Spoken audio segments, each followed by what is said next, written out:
আসসালামু আলাইকুম রহমতুল্লাহ। বন্ধুরা, আপনাদের দেখাবো এই জায়গাটা। এটা হচ্ছে নিয়ামতপুর থানা, চৌরা কসবা গ্রাম। চৌরার কাঁঠাল বলা হয় এটাকে, সবাই কাঁঠাল নামে পরিচিত।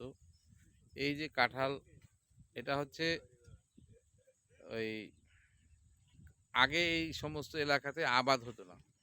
এই যে পুকুর, এই পুকুরগুলা এখানে ৩৬৫টা পুকুর এই চৌরা মৌজাতে আছে। এরকম ভাবে এই জায়গায় দাঁড়ালে এদিকে একটা পুকুর, এই যে এদিকে আর একটা পুকুর, এরকম ভাবে এক জায়গায় দাঁড়ালে অনেকগুলো পুকুর দেখা যায় এই কাঁঠাল। তবে এই জায়গাতে এক সময় দেখেন, এখন তো ধান হচ্ছে, কিন্তু এক সময় এখানে মরুভূমি মরুভূমি ছিল, তাই না? এই জায়গাটা কিরকম ছিল? একবার খাঁখা মাঠ, কিছুই ছিল না। এইগুলো জায়গা তামান কি হতো এগুলোতে? কিছুই হতো না, খালি গরু চড়তো। গরু চড়তো।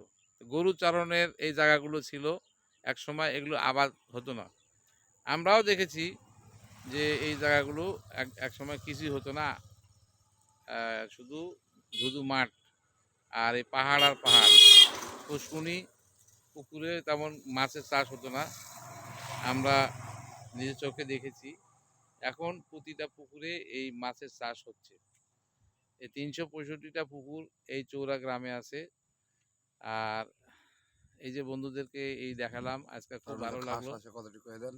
খাস জমি তো আছেই, এটা তো খাস তো আছেই, তারপরেও জমা অনেক আছে জমি প্রতিটা তো। আজ এই পর্যন্ত। বন্ধুদের ভালো থাকবেন বন্ধুরা। আজ এই পর্যন্ত। আসসালামু আলাইকুম।